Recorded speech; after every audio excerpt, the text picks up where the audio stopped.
Hey there, watch enthusiasts! Welcome back to another exciting episode of The Steady Ticker. I'm Joel, one of your go-to friends when it comes to all things about luxury watches, and here with me is Joe, your other go-to friend who is also passionate about luxury watches. And in this video, we'll discuss which models you should consider buying or passing on, and why. You know, Joe, Rolex watches are highly sought-after assets, and for good reason. They're beautifully designed, well-made, and have a long history of appreciation. Indeed, but not all Rolex watches are created equal. Some models are more rare and in demand than others, which means they have the potential to appreciate in value more quickly. And we don't want you guys to end up with a watch that will make you feel like you've fallen down a rabbit hole of buyer's remorse. Let's save ourselves from that headache. Agreed. So join us as we explore the current Rolex lineup, sift through the captivating options, and share our thoughts on which models are worth the investment or better left on the shelf. Sounds like a plan. I must admit, the Rolex catalogue can be overwhelming at times. With so many models, variations and limited editions, it's easy to get lost in a maze of choices. That's right, so brace yourselves because we'll dive right in. Let us begin with the Rolex Datejust. It is an iconic timepiece with a timeless design. It used to be relatively easy to find and even score a discount on, but times have changed, unfortunately. The crazy demand for Rolex sports models has put Datejust on the back burner, but well, it's still an amazing watch with a fascinating history. That's right, Joel. The Rolex Datejust has gone through some interesting shifts in the market. While steel models used to hold a higher value, steel and gold Datejust watches are now more readily available and are often offered below the recommended retail price. That's interesting. I actually know a friend who bought a new 2023 Rolex Datejust 41 in steel and gold with a Jubilee bracelet, a fluted bezel, and a sleek black dial. He intended to use it to climb up the sports model waiting list, but then he had a change of heart and offered it to me at a lower price than the retail price. This tells us that the market dynamics have shifted. Exactly. If you're looking for a Datejust, it's important to be mindful of the specific models you're considering. For men's watches, focus on the ones with highly sought-after dials. For the steel models, they don't necessarily need a fluted bezel. Smooth bezels work just as well. And you've got the choice between the Jubilee and Oyster bracelet, with the Jubilee being more sought-after and slightly pricier. Wow, I never thought you know that much, Joe. That's already a lot to take in, but what about steel and gold Datejusts?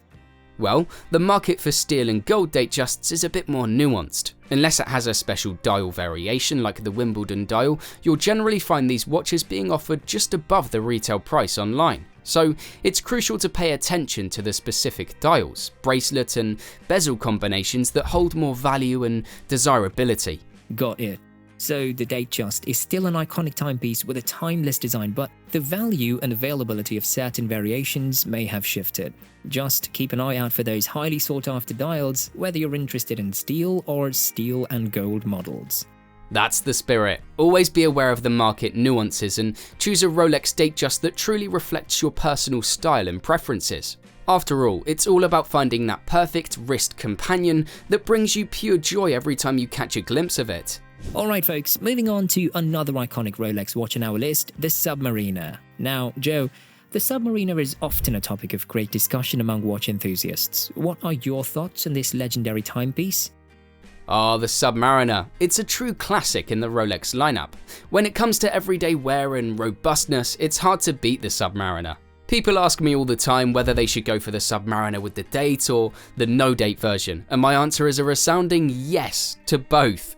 Same thoughts here. The Submariner is the quintessential steel watch that Rolex produces, designed for those who appreciate a reliable and versatile timepiece. Currently, the retail price for the Submariner date is around $8,800, and for the Submariner without the date, it's around $8,000. Now, these prices have certainly climbed, haven't they? Yes, Joel, the prices have indeed risen significantly for the Submariner models, but let me tell you, the demand for these watches remains incredibly high. I see. If I had a cabinet full of Submariners, I would be one happy watch enthusiast. The Submariner, whether with or without the date, is a fantastic watch. Some people might snub the no-date version, but personally, I find its clean and classic look quite appealing. It's all a matter of personal preference. I couldn't agree more, Joel. The Submariner, whether in steel or steel and gold, is a watch that exudes both style and functionality. Now let's talk about the steel and gold Submariner, particularly the blue dial variation. This watch is highly sought after, but it's important to manage expectations when it comes to its value. Exactly, Joe. The steel and gold Submariner, also known as the Bluesy, is a stunning timepiece. However, if you're thinking of buying it and expecting an immediate premium upon selling, you might be disappointed. Currently, the Bluesy Submariner is trading just above retail price, so there isn't much profit to be made in the short term. That's the important point to emphasize. It is indeed crucial to consider how much you're willing to lose if you decide to purchase one of these highly sought after steel models. Alright folks, let's move on to the next watch on our list, the steel and gold Rolex Daytona. This model comes in 3 dial combinations, champagne, black and white. It's important to note that the RRP, or recommended retail price for this watch, is $16,100, which saw a significant increase from $14,600 just last year. Whoa, that's a crazy jump in price. But the steel and gold Daytona is definitely a watch that many of you will be offered, and the dial choice can greatly impact the worth of the watch. The champagne dial is generally worth close to what you've paid for it, not much more. The black dial tends to be slightly over the retail price, with an approximate increase of $500. And the white dial, being the most popular, can fetch around $1,000 over the retail price. That's interesting. So if you're looking to make a profit on your steel and gold Daytona, you'll want to go for the white dial. But of course, the market can be unpredictable and prices may fluctuate, so it's important to make informed decisions based on the current trends. Wise words, Joel. It's important to remember that the steel and gold Daytona is a remarkable timepiece, regardless of the dial choice. So if you're in love with the watch, don't let the price tag deter you. Just make sure you're making an informed decision that aligns with your personal preferences and circumstances. Let's continue our discussion on Rolex watches, and this time we'll talk about the prestigious Day-Date range. The Day-Date range is known for its elegant and luxurious appeal, especially in gold and rose gold variations, and it almost exactly looks like the Datejust but with a few modifications. That is true. It screams opulence and sophistication.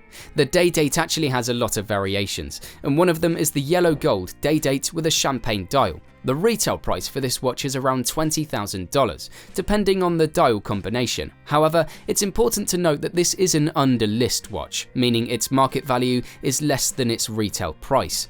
That's right, Joe. Now, let's move on to the rose gold Day-Date, which is undoubtedly a watch that captures attention. One variation that stands out is the anniversary green dial rose gold Day-Date. It's a dial that watch enthusiasts often discuss, and it's on many collectors' bucket lists.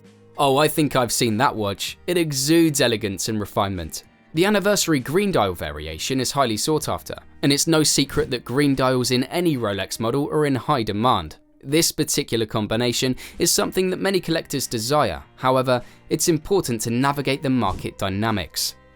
Absolutely. The rose gold Day-Date, especially the anniversary green dial variation, has seen its market value rise significantly. While the white gold Day-Date is generally available just above the retail price, the rose gold model can be acquired for a few $1,000s over the retail price. But it's crucial to understand the potential implications. That's right, Joel. It's crucial to carefully consider which Day-Date model you're after, especially if you're looking to flip it and make a profit. The value of the green dial rose gold variation has skyrocketed, while the yellow gold variation may not be as desirable in the current market. It's all about choosing the right model for your specific goals. Indeed. So when it comes to the Day-Date range, whether in yellow gold, rose gold or white gold, it's important to be cautious and make informed decisions. And don't forget that if you're looking to flip the watch for a profit, choosing the right dial and model is crucial. Yes, however, it's also important to remember the beauty and enjoyment that these watches can bring beyond their monetary value. Of course, we'll also talk about the Rolex GMT models. These watches are super popular, and there are some specific models that people always ask about. They're definitely in high demand, and one particular model that always gets a lot of attention is the steel and gold root beer. It's got a unique look that's different from the classic blue Submariner. The combination of yellow gold and brown bezel gives it a classic and an expensive feel. Retail prices for this watch range around $16,500, but you can usually find it for a bit less, around $13,000 to $14,000. Well, that's not bad at all, since the steel and gold or root beer GMT is a versatile watch that offers both a classic and luxurious appeal. Whether you decide to hold on to it for a while or sell it immediately, there's potential for a good return on investment. So it's definitely a yes from us if you get the opportunity to acquire this timepiece. Well said. There are also other GMT models like the Batman and Batgirl models and the Pepsi or Jubilee Oyster bracelet. Note that these watches tend to have a higher market value than their retail prices. Are you familiar with these models, Joe? Of course I am. The Batman and Batgirl models, as well as the Pepsi on both the Jubilee and Oyster bracelets, are incredibly popular and hold their value as well. These watches often trade above their retail prices. The demand for these GMT models, especially the Batman, Batgirl and Pepsi variations, remains high. They are watches that often command a premium in the market, so if you're fortunate enough to be offered any of these timepieces, it's definitely a wise choice to acquire them. But Joe, let's not forget about the highly anticipated Sprite model. While it's not yet available, it's a watch that many enthusiasts are eagerly waiting for. It's a watch that has the potential to bring both enjoyment and a solid profit. Well, that's all we have time for today. Hopefully we helped you in deciding which Rolex model you should buy or not. While we failed to cover here all the current Rolex models out there, we hope that you now know the right Rolex model for you. Want to hear more about watches? Hit the subscribe button below to support the Steady Ticker channel and click the notification bell to instantly know about our new videos on luxury watches. See you in the next one.